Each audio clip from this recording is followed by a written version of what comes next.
Hello friends, welcome back to my new video. Today video title is guys how to on eye comfort mode in our Realme phone, and guys how can you use guys your eye comfort mode setting in your Realme phone. In this video guys I am going to show you friends. So before starting video friends, I want to tell you guys, if you're new in my channel and guys you are watching my video first time, so friends, first of all go and subscribe my channel, click the bell icon, like my video. So friends, now let's see how to on eye comfort mode. Friends, open your phone setting to on it. So friends, you can see this type of setting in your Realme phone. So friends, how can you on is your eye comfort mode? So as you can see your display and brightness setting, then tap here. Then guys scroll it and guys you can see your eye comfort. So I tap here. So friends, you want to turn on your eye comfort. So as you can on from here.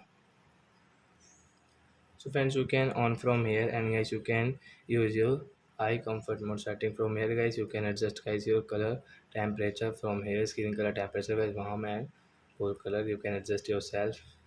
And as you can see color display package, you want to change into color, so as you can change into color, and as you want to change into black and white, you can change into black and white.